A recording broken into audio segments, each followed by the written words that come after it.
የተመጣጠነ ምግብ ለህፃናት እድገት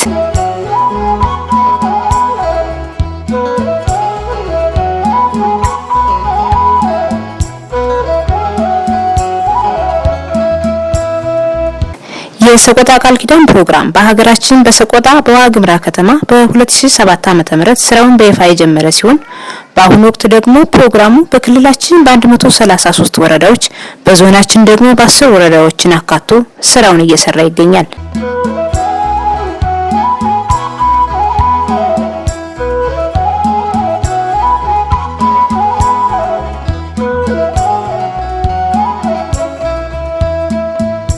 ከነዚህ መካከል በ2018 ዓመተ ምህረት በባሶ ሊበን ወረዳም የፕሮግራሙ ተጠቃሚ አድርጓል።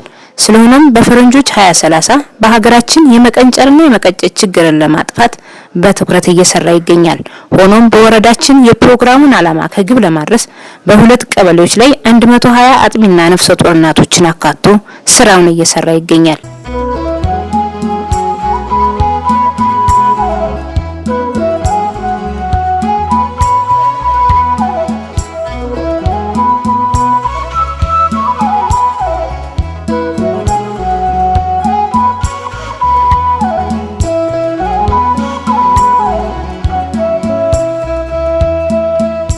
የፕሮግራሙ ተጠቃሚ የሆኑት የገለው ቀበሌ ነዋሪ ወይዘሮ ህዝባይሽ ቀለሜ እንደገለጹት በግብርና ልማት ጽሕፈት ቤት በሰቆጣ ቃል ኪዳን ፕሮግራም የበጀት ድጋፍ አማካኝነት የህፃናት የተመጣጠነ የምግብ አዘገጃጀት ዙሪያ ስልጠና ተሰጥቷል። ጠናውም ጥሩ የሆነ ግንዛቤ ከማግኘታችን በላይ በተግባር የተደገፈ በመሆኑ በልምድ ከምንመገበው ወጠን የተመጣጠነ ምግብ ለህፃናትና ለእናቶች መመገብ እንዳለብን ትምህርት ወስደናል ሲሉ እንዲህ ይገልጻሉ። እኔ ወይዘሮ ህዝባይሽ ቀለሜ ይባላለሁ።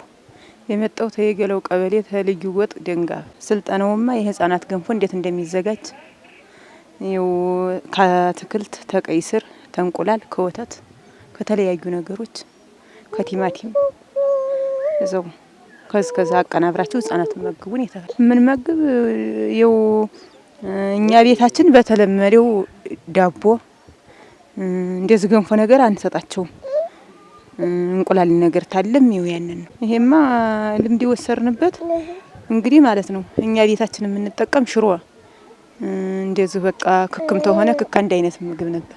አሁን ግን በቃ እዛው ታጓሯ አትክልት እዛው ከገንቢ ምግቦች ከክክ ከምስር በቃ ዛሬ ከተለያዩ ነገሮች የምግብ ቅንብርን አይተናል። እኔ በቃ ያለኝን እዛው ተጓሯ አትክልቴ እዛው እሰራለሁ። የሌለኝን ደግሞ ማለት ነው ያለኝን ሸጭ እየገዛሁ በአይነት አዘጋጅቼ ልጄንም እኔንም መገባለሁ ማለት ነው። እኛ ይው እንዳገኙት ነበር። አሁን ግን እስከ 2 አመት ግድ ነው ያሉ ሲያሰለጥኑ። ስለዚህ ልጄን እኔ ይው እስከ 2 አመት ባለ ከተለያዩ ነገሮች እዛው እንትን እያልኩ መግባታለሁ። የተቀናበረ ገንፎ እየመገብኳት ነው። 12 ዶሮ ነው ድጋፍ የተደረገልን። እነዚህንማ ይው መጠለያቸውን ሰርተናል። መጠለያቸውን የሰራን እነሱ ባሉን ነው። ይው ባሳዩን መሰረት መጠለያቸውን የአልጋቸውን እንደ የኩስ መጣያቸውን ማደሪያቸውን መዋያቸው ደግሞ ሰፋ ያለ ሞቃታማ ቦታ ይሁን እንዳይቀዘቅዛቸው ደረቅ ነገሮችን ነስንሱላቸው። እንደ ስንዴ ገለባ ያለ እንዳበቅ ያለ ምግብ ደግሞ ሲሰጡ በጆጉ በባለ ጆሮ ጆክ አንዳንድ ተቀን 3 ስጧቸው። ውሃ በተለይ እንዳይለያቸው ይተባል። የተሰጠን እንቁላል ጣይ ናቸው። ለእንቁላልም ለስጋም ነው የሚያገለግሉ ነው ያሉ ለህፃናት እንዲሁም ለቤተሰብ ለሁሉ። አሁን ማለት ነው እነዛ ዶሮዎች እንግዲህ ሲመጡልኝ ጫጩቶችን እያስፈጠፈጥኩ እያስጣልኩ የስጋ የሚሆኑዎችን ለስጋ ለቤተሰብ አረጋለሁ ብዬ እኔ መክራቸዋለሁ። ያሉኝን ጎረቤቶችን ህፃናት እንዴት እንደሚያድጉ በስራ ስለሰለጠንኩ ሁሉን ነገር እነግራቸዋለሁ ብዬ አስባለሁ።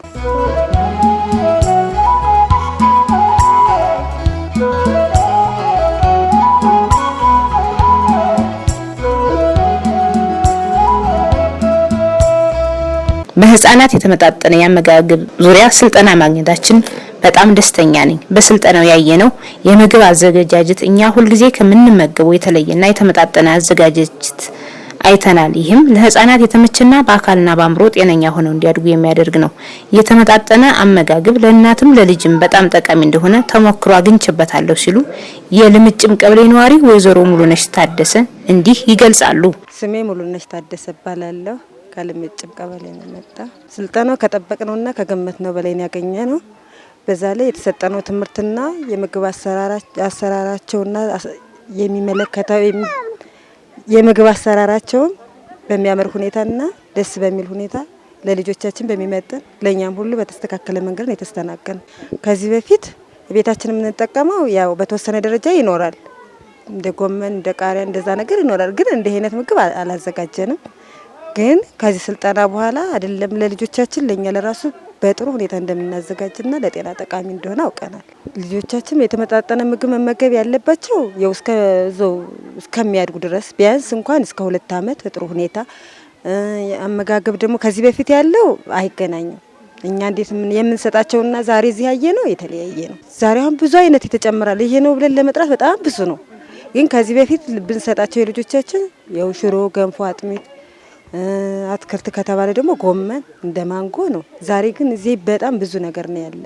እንደኔ በጣም ይሄ እንደገና ህይወት እንደመስራት ነው የሚታየኝ። ይሄ ማለት ልጆች ማደጋቸው ላይቀር ይችላል፣ ግን በጥሩ ሁኔታ አያድጉም። ይሄ ግን ንጹህ ህሊና ያለው ህፃን እንዲፈጠር ሁሉ ያደርጋል። እንዲፈጠር ሁላ ነው እንደውም እንኳን የተወለደው እኛ ሁሉ ንጹህ ነገር እንድንፈጥር እኛ ጥሩ ነገር ከተመገብ እንድንፈጥር ያደርገናል። ደስ በሚል ሁኔታ ተስተናገርን። ዛሬ ተቋሙ ከዚህ በትልቁ ስልጠና ተሰጠናል። አሁን ከስልጠናችን በኋላ የሚሰጠን አለ። ድጋፍም እንዳለን የሚነግሩን ያበረታቱናል። እኛ ምንም ነገር ባይሰጡንም ይሄ በራሱ በቂያችን ነው ለኛ። ይሄ ለኛ ከምንም ስጦታ በላይ ነው። ከባላንስ፣ ከብር፣ ከዶሮ፣ ከሁሉም ነገር በላይ ነው። ይሄ ለኔ ይሄ ተመችቶኛል። ሌላ ነገር ባልሰጥ ቢችል ቀረብ ያሉ ቤተሰቦች ካሉ እንደዚህ ጎረቤት ቀረብ ያሉ ማልፍባቸው ካሉ ምግቡን እየሰራው እያሳየሁ አስተምራቸዋለሁ። አለበለዚያ ደግሞ በቃልም ቢሆን እነግራቸዋለሁ። ለልጅ አሁን በተለይ ዛሬ እኔ ካየሁት ከሁሉም በላይ የማንጎ ጁስና የብስኩትን በተለየ ሁኔታ ተቀብያቸዋለሁ። እንደውም ያንን እነግራቸዋለሁ በዚህ መልኩ አድርጌ የተስተካከለ ምግብ ለእናትም ለልጅም ለጽንስም ሁሉ ጥሩ እንደሆነ ተከታትያለሁ።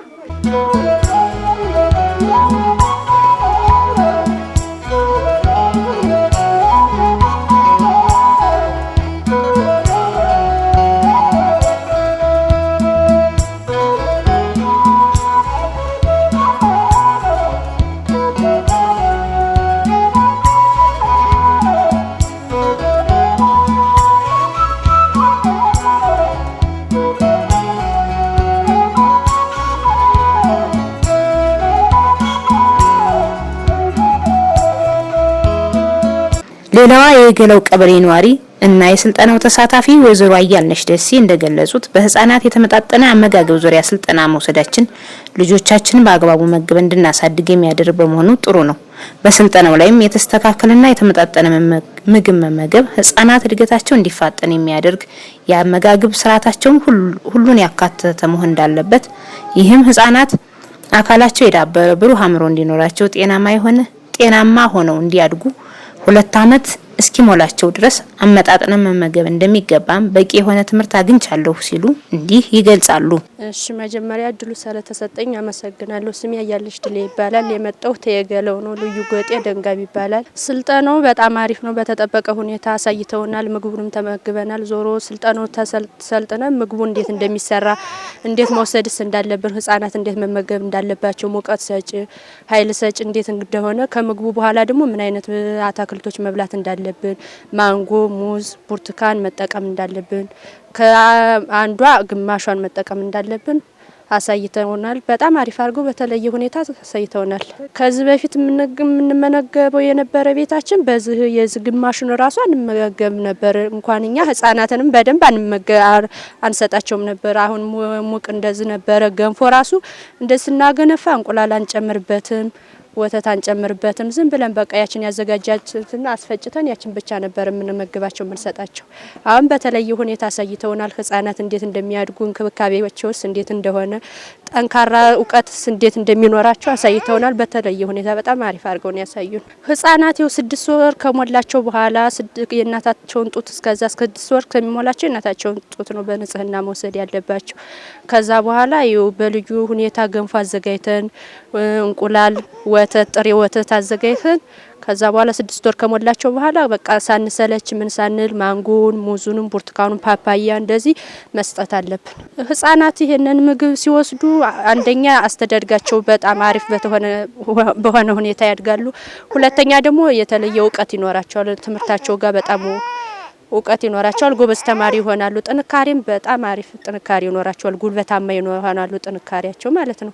ድጋፉ ተቋሙ አሁን ያደረገልን ግዳፍም የሚደረግልንም በቃ ህፃናት በተለየ ሁኔታ እንዲያድጉ ለኛም ያንን ዶሮም ይሰጡናል፣ ውሎ አበልም ዞሮ ይሰጡናል አለ። የዶሮ ቤትም በተለየ ሁኔታ አዘጋጅተናል።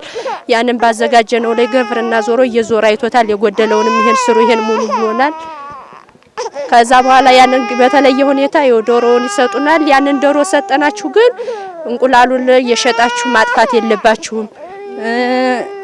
ግማሽ ፐርሰንቱ ለህፃናትና ለእናንተ መጠቀም አለባችሁ። የምትሸጡትን ደግሞ ቀጥታ ለህፃናት ቆጥባችሁ ያንን ቀጣይ አመት ወይ በግ ወይ እንትን ከብት አርጋችሁ ወተቱን ማጠቀም አለባችሁ ለህፃናት። ሌሎችን ተሞክሮም እንዲወስዱ እንደኔም የምመክራቸው ነገር ህፃናትን በቃ በተለየ ሁኔታ ማሳደግ አለባቸው።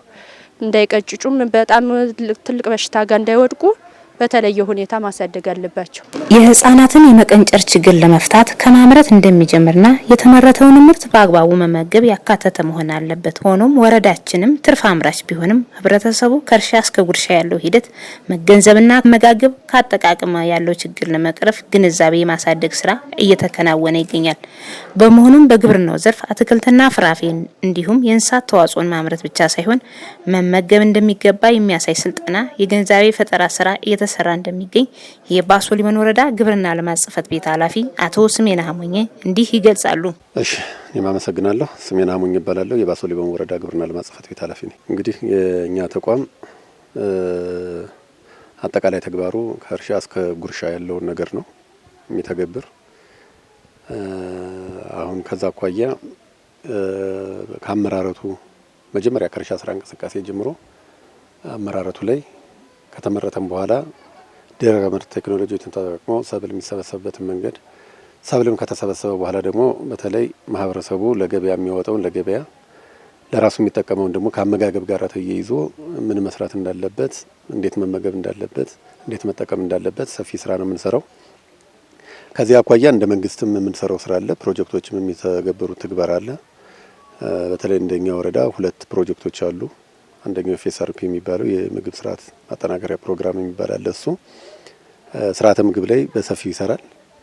ሁለተኛ ደግሞ አሁን በዚህ አመት የገባ የሰቆጣ ቃል ኪዳን የሚባል ድርጅት አለ። እሱም ያው ዛሬ እንዳያችሁት አጠቃላይ ከአጠቃቀም ጋር ተያይዞ በተለይ ነፍሰ ጡር እናቶች ላይና ህጻናት ላይ እንደ አገርም እንደ ክልልም ያለብን የስታንቲንግ ወይም ደግሞ የመቀንጨር ችግር ለመቅረፍ ታስቦና ታልሞ በሰቆጣ አካባቢ የተጀመረ ፕሮጀክት ነው። ወደኛ ወረዳም ይሄ መጥቷል። እንግዲህ እንደ አጠቃላይ እንደ ክልል እንደ ሀገርም ስናየው እንደ ክልልም ስናየው በተለይ እንደኛ ክልል ስናየው የመቀንጨር ምጣኔው በጣም ከፍተኛ ነው። ከ41 እስከ 43 አካባቢ ይደርሳል። ይህንን የመቀንጨር ችግር በተለይ በ2030 ዜሮ ለማድረግ ልዩ ተግባር ተሰጥቶት በልዩ ሁኔታ ክትትል እየተደረገ እየተሰራ ያለበት ሁኔታ ነው። እኛም አካባቢ አሁን ምርቱ አይደለም የሚጠፋው አለ በቂ የሆነ ሁሉንም ነገር ሊያመርት የሚችል አካባቢ ነው። ሁሉም ነገር አለ። ግን ከአጠቃቀም ጋር ተያይዞ መሰረታዊ ችግር ስላለ ሰው አትክልት አልምቶ ገበያ ላይ ሸጦ ነው የሚሄደው። እንቁላል ሰብስቦ መጥቶ ሸጦ ነው የሚሄደው። ሌሎችንም እንደዚሁ ወተትና የወተት ተዋጽኦዎችንም እንደዚህ ለገበያ ሊያቀርብ ይችላል። ግን ራሱ ላይ ከመጠቀም ጋር ተያይዞ በተለይ ደግሞ ለህፃናት እንዴት መጠቀም እንዳለባቸው በቂ የሆነ ግንዛቤ ባለመኖሩ እንደኛም አካባቢ ተርፍ አምራች ሆኖ ግን ደግሞ የመቀንጨር አደጋ ያለበት ስለሆነ እሱ ላይ ነው አሁን ስራ እየሰራን ያለን። እንግዲህ ከዚህ አኳያ በተለይ በዚህ አመት በ2 ቀበሌዎች ላይ ነው ስራ የጀመርነው። እነዚህ 2 ቀበሌዎች ላይ በተለይም ደግሞ የመቀንጨር ችግር የሚፈጠረው ከመጀመሪያም ከእናት ሆድ ጀምሮ ስለሆነ ነፍሰ ጡር እናቶች ላይና ህፃናት ላይ ነው እየሰራን ያለ ነው። ስለዚህ ዛሬ አያችሁት አጠቃላይ እንዴት ልጆቻቸው እንዴት መመገብ እንዳለባቸው፣ ነፍሰ ጡር እናቶች እንዴት መመገብ መቻል እንዳለባቸው፣ ምን መመገብ እንዳለባቸው፣ መቼ መመገብ እንዳለባቸው፣ በጓሮ ዙሪያ ምን ማልማት እንዳለባቸው ነው ዛሬ ስልጠና ሲሰጥ ለ2 ቀን የተሰጠው ስልጠና ይሄንን መሰረት አድርገን እንግዲህ ቀበሌ ላይ ታች ድረስ የልማት ጣቢያ ሰራተኞቻችን የወረዳ ባለሙያዎችም እየሄዱ እየደገፉ ከአሰራር ጀምሮ እስከ አጠቃቀም ድረስ ያለውን ነገር በማሻሻል የመቀንጨርን ችግር እንደ ወረዳችን በ2030 ዜሮ ለማድረግ ስራ እየሰራን ያለን። እንግዲህ ስልጠና ከወሰዱ እናቶች ያው ቅድም እንደተነጋገር ነው እዛ እነሱ ጋርም የነገርናቸው አንደኛ ሰልጥኖ መሄድ ብቻ አይደለም አሁን የሚፈልገው የሰለጠኑትን ነገር በተግባር መዋል ነው። አሁን እኛ በተለይ ከ2016 ጀምሮ ወደዚህ ያሉትን ስልጠናዎች የቲዮሪም የምንሰጣቸው የተግባር ስልጠናዎችም በወጣቶች በሴቶች በእናቶች ላይ የምንሰጣቸው አጠቃላይ ስልጠናውን ከሰጠን በኋላ ተግባሩ ተፈጸመ አልተፈጸመ የሚለውን ነገር እዚሁ ድረስ ሄደን እናያለን፣ ክትትል እናደርጋለን። ስለዚህ አሁን ለነሱም የሰጠናቸው በተግባርም ስልጠናውም በቲዮሪም ወስደውታል፣ በተግባርም ሰጠናቸዋል። በተግባር የሰለጠኑትን ስልጠና መሬት ላይ አውርደው መስራት መቻል አለባቸው። ለምሳሌ አትክልት ዘርኛ እንሰጣለን ለአንድ ጊዜ ይሄን አትክልት ዘር እዛው ላይ ጓሯቸው ላይ መተግበር መቻል አለባቸው። አንድ እናት በጓሯዋ ቢያንስ 6 እና ከዛ በላይ የሆነ የፍራፍሬ ተክል ሊኖራት ይገባል። እሱን አዘጋጅተናል እኛ ጋር ያዘጋጀንበት ሁኔታ ስላለ እሱን እንሰጣለን። እሱን ለቁም ነገር አድርሶ ልጆቻቸውን በተገቢው መንገድ መግበው እነዚህ ህፃናት ከመቀንጨር ወጣው አእምሯቸው ብሬ የሆነ ነገ ለሀገርም ለወገንም አስተዋጽኦ ማበርከት የሚችሉ ህፃናት እንዲፈጠሩ ስለምንፈልግ ሴቶችም ወንዶችም በተለይ ስልጠና የተሰጣቸውን ብቻም ሳይሆኑ ስልጠና ከነዚህ ተምረው ስልጠና ያልወሰዱትም ሰዎች ወደ ተግባር ገብተው ልጆቻቸውን የሚመግቡበት እነሱ የሚመግቡበት ትርፍ የሚያመርቱበት ለገበያ የሚያቀርቡበትን መንገድ ማመቻቸት መስራት መቻል አለባቸው። እኛ ደግሞ እናግዛለን የሚል ሀሳብ ነው ያለ። እንግዲህ የማስተላልፈው መልእክት ይሄ ስራ የአንድ ሴክተር ብቻ ስራ አይደለም። በርካታ ሴክተሮች ናቸው እዚህ ላይ የሚሰሩት። በተለይ ሰቆጣ ቃል ኪዳን ላይ የመንግስት በጀት ነው። በጀቱም የወረዳ በጀት የክልል እንዲሁም የፌዴራል በጀት ነው። ከዚያ አኳያ ተግባሩ ግብርና ብቻውን የሚሰራው ሳይሆን ግብርና ምርቱን ቢያስመርት ጤና ከጤና አኳያ ስራ ይኖረዋል፣ ከአመጋገብ አኳያ ስራ ይኖረዋል፣ ውሃ ከውሃ አኳያ ስራ ይኖረዋል። ያው እንስሳትና ግብርና ልዩነት ስለሌላቸው ተመሳሳይም ስለሆኑ ኢቭን ኮሚኒኬሽንም ከዚህ ተግባር አኳያ በርካታ ስራዎች ነው ያሉት። የሚሰሩትን ስራዎች ሚዲያ ላይ በመዋል እና ሌሎችንም ስራዎች ነው መስራት ያለ የሚሰሩ ስራዎች አሉ። ሴቶች ጋር አለ፣ ሌሎችም ተቋማት ላይ ስላለ ተባብረን አንድ ሆነን በሞዴልነት የተመረጡ ቀበሌዎችና እናቶች ላይ ወደ 120 የሚሆኑ እናቶች ናቸው። እነዚህ ላይ ስራ መስራት መቻል አለብን። እነዚህ ላይ የምንሰራው ስራ ነገ በሚቀጥለው አመት ቀበሌዎቻችንን አስፍተን ሌሎች እናቶችም ደግሞ ከነዚህ እናቶች ተምረው ለልጆቻቸው ለቤተሰቦቻቸው በተገቢው መንገድ መመገብ የሚችሉ እነሱም ለገበያ የሚያቀርቡት ሀብት ሊያፈሩ ስለሚችሉ መተባበር መተጋገዝ አለብን የሚል ሀሳብ ነው ያለው።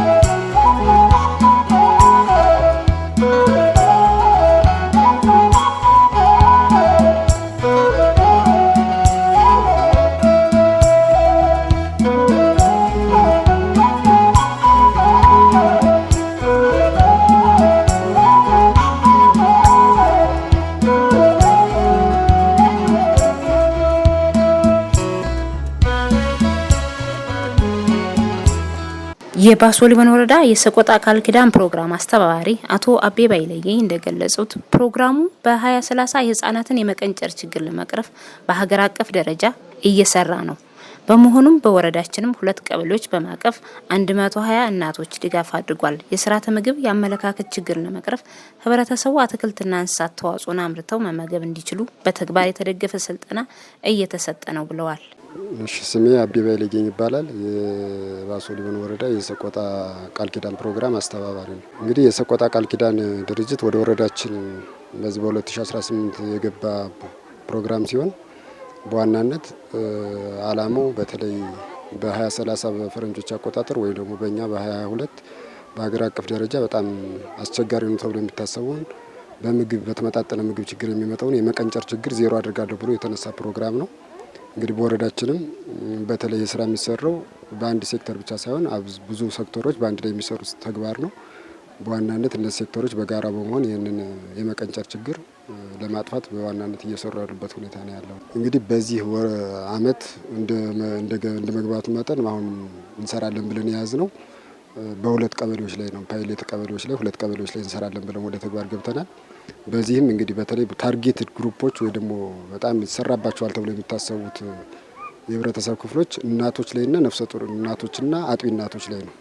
ስለዚህ በእነዚህ በ2 ቀበሌዎች 120 እናቶችን በመምረጥ በእነሱ ላይ ለውጥ ለማምጣት በዋናነት እየሰራ ያለበት ሁኔታ ነው ያለ። ነገር ግን በሌሎች ቀበሌዎችም እንደ ጤና እና ሌሎች እንደ ግብርና አይነት ታርጌት አድርገው ባይሰሩም በዋናነት እየሰሩ ያሉበት ሁኔታ ነው ያለ። ግን ሌሎች ሴክተሮች ርብርብ በማድረግ በዋናነት እነዚህ 2 ቀበሌዎችና 120 እናቶች ላይ ተግባሩን በሰፊው በመስራት ለውጥ ለማምጣት እየጠርን ያለንበት ሁኔታ ነው። እንግዲህ በዛሬው ዕለት በተለይ ይህን የስርዓተ ምግብ ችግር እንቀርፋለን ሲባል በአርሶ አደሩ ዘንድ በእናቶች ዘንድ ያለውን የአመለካከት ችግር በተለይ ስለ ስርዓተ ምግብ ያለውን የአመለካከት ችግር መቅረፍ ነው።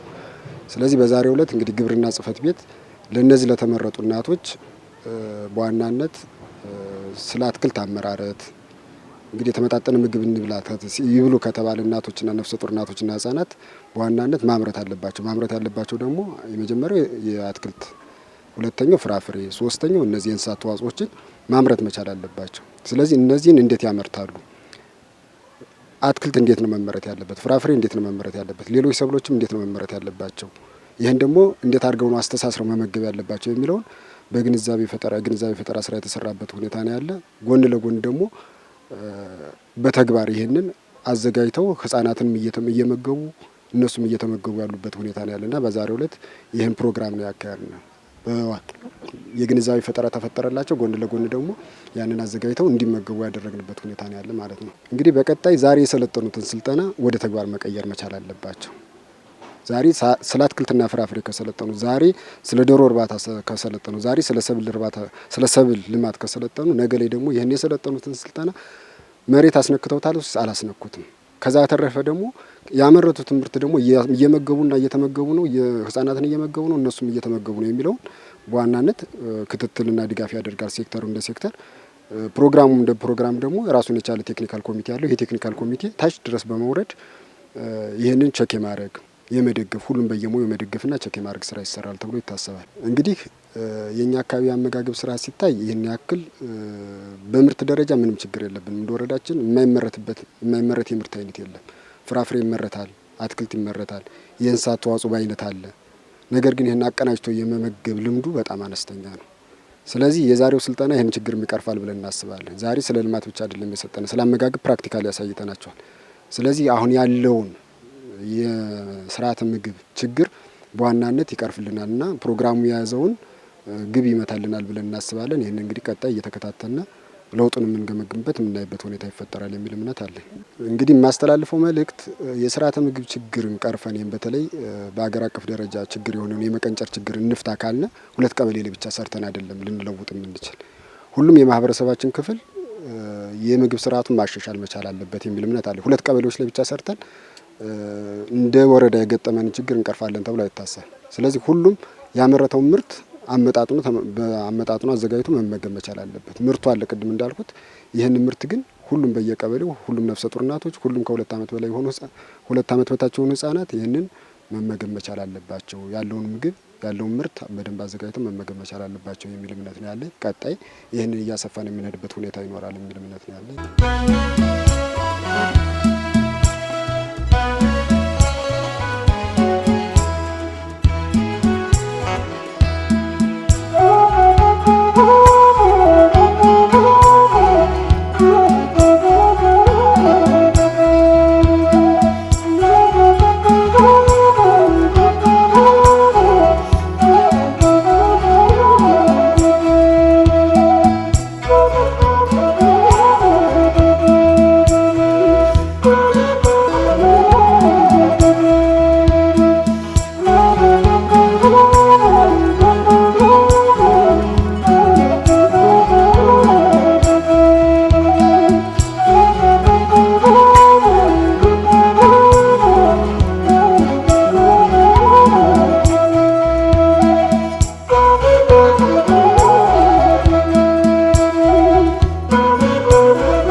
ነው።